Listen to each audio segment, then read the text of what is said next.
Good morning to all. आज मैं Sanskrit subject में क्लास 8 में ओरिएंटल पब्लिक स्कूल किशनगंज से संस्कृत टीचर नीलम श्रीवास्तव ग्रामर बुक में अव्यय पद का स्टडी करा रही हूँ। इस वीडियो में आप लोग ध्यान से देखें। सबसे पहले मैं अव्यय का ये परिभाषा बता दूँ कि अव्यय कहते किसे हैं।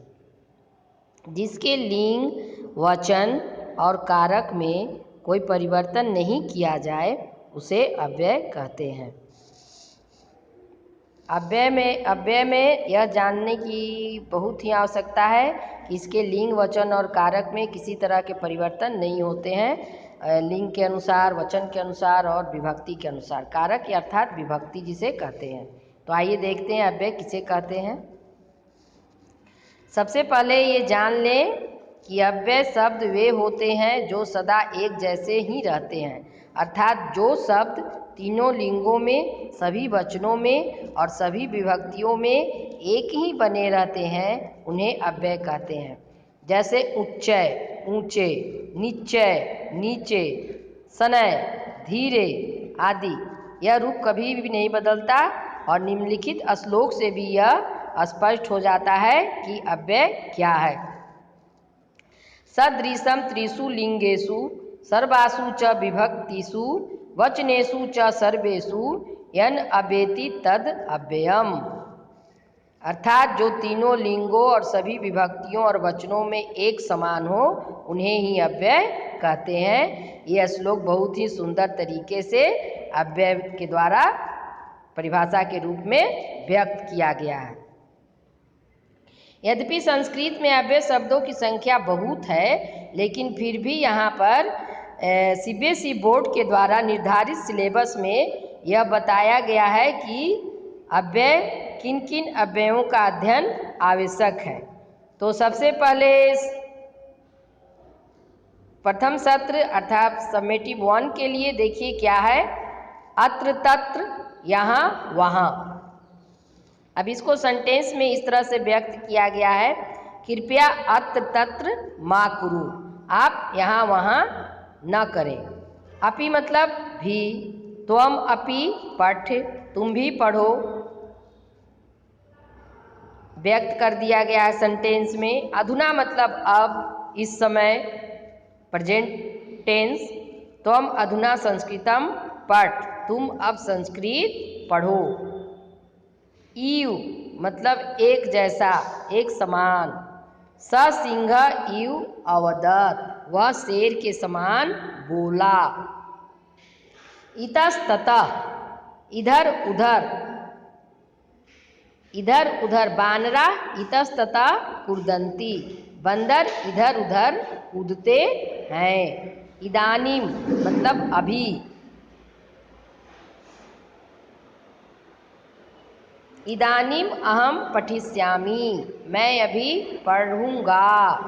उच्चय मतलब जोर से, ऊंची आवाज में, हाई, लाउडली। जैसे मेघा उच्चय गर्जन्ति, मेघ ऊंचे गरजते हैं। एव मतलब ही, किसी शब्द द्वारा कहे गए विचार पर बल देने के लिए। जैसे स एव वम एव करिष्यति, वह इस प्रकार ही करेगा। यथा तथा जैसा वैसा, एज सो। यथा कर्म तथा फलम, जैसा कर्म वैसा फल। बिना मतलब बगैर, सिवाय, बिना मतलब बिना सिवाय। पुस्तकम बिना कथम पठिष्यामि, पुस्तक के बिना मैं कैसे पढ़ूंगा। वृथा मतलब बेकार, व्यर्थ, निरर्थक। वृथम वृथा माँ भ्रमत, बेकार में ही मत घूमो। शनय धीरे धीरे, उद्याने वृद्धा शनय चलन्ति, बगीचे में वृद्ध व्यक्ति धीरे धीरे चलते हैं, स्लोली।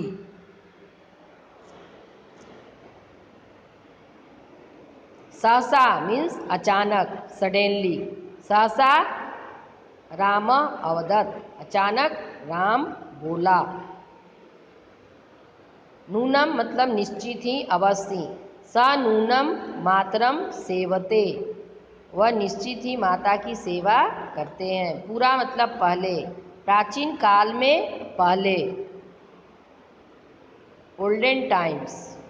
पूरा अशोक का नाम नृपति आसीत, पहले अशोक राजा थे। अब एनुअल एग्जाम के लिए देखिए, फाइनल के लिए, इति मतलब ऐसा, किसी के द्वारा बोले गए शब्दों को उसी प्रकार प्रयुक्त करने के लिए। पथ ददाति इति पयोद, पय ददाति इति पयोद। कदा मतलब कब, राम कदा गमिष्यति, कदापि मतलब कभी कभी, अहम कदापि असत्यम न वदिष्यामि, मैं कभी भी झूठ नहीं बोलूँगा। किमर्थम किस लिए, और क्यों दोनों ही होता है। त्वम किमर्थम हंससि, तुम किस लिए हंसते हो। क्वेश्चन करने के लिए कथम और किमर्थम दोनों ही यूज किया जाता है। यत मतलब क्योंकि और की दोनों ही होते हैं। स अवदत् यत् अहम स्वविद्यालयम न गमिष्यामि, वह बोला कि मैं कल विद्यालय नहीं जाऊंगा। यत्र कुत्र जहाँ कहाँ, यत्र कृष्ण कुत्र पराजय, जहाँ कृष्ण है वहाँ कहाँ पराजय है, वहाँ पर हार नहीं होती है। यदा कदा जब कब, अहम यदा कदा एव दिल्ली नगरम गच्छामि, मैं जब कभी भी दिल्ली नगर जाता हूँ, दिल्ली शहर जाता हूँ। यावत जब तक, जहाँ तक, यावत अहम पठामि तावत त्वम शयनम कुरु, जब तक मैं पढ़ता हूँ तब तक तुम सोते हो। स्व मतलब आने वाला कल, टुमारो। अहम स्व विद्यालयम न आगमिष्यामि, मैं कल विद्यालय नहीं आऊँगा। जैसे आज फ्राइडे है तो कल सैटरडे होगा, उसके लिए स्व का यूज करते हैं अव्यय में। हया पास्ट, जैसे कल थर्सडे था, उसके लिए यस्टरडे के लिए हया यूज करेंगे। हया त्वम कुत्र आसी, कल तुम कहाँ थे। कल हया त्वम कुत्र आसी, कल तुम कहाँ हो। बही बाहर, अपादान के साथ।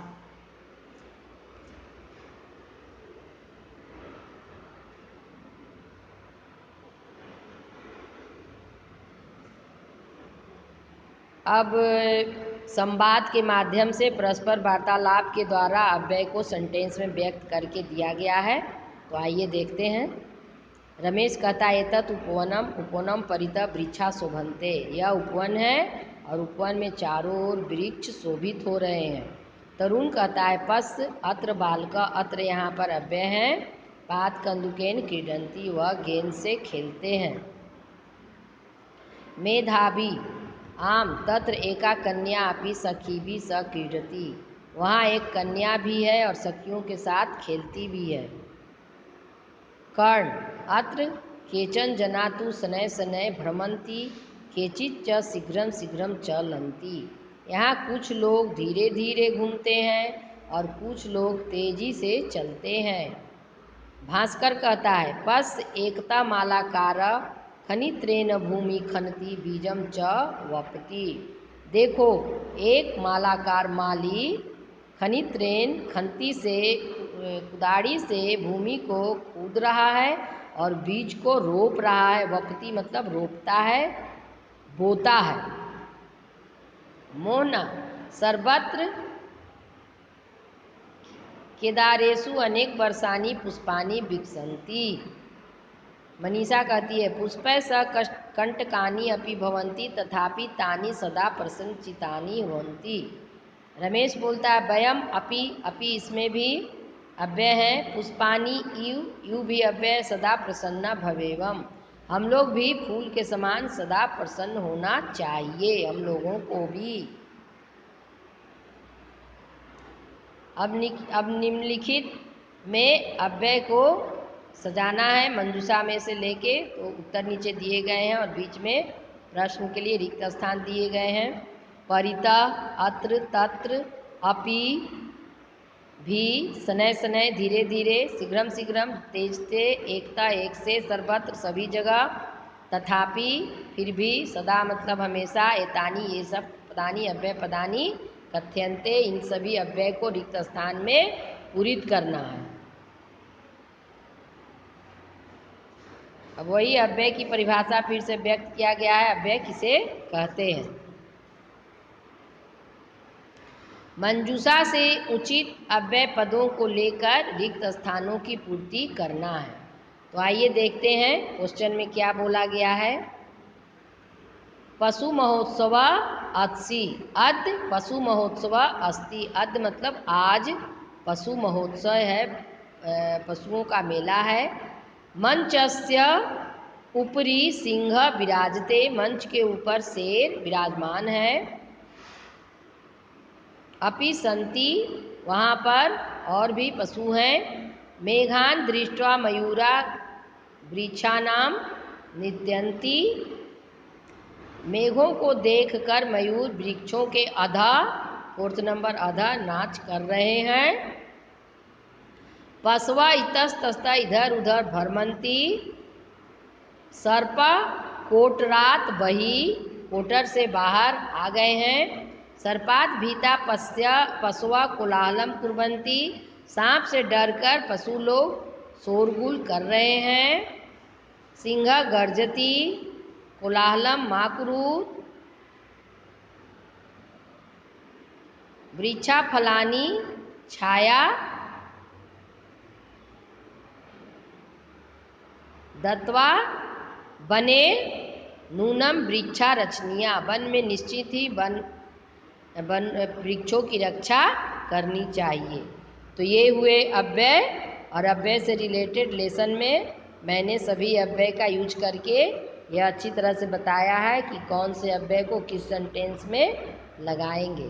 तो आप लोग इस वीडियो में अव्यय पद का अच्छी तरह स्टडी करें।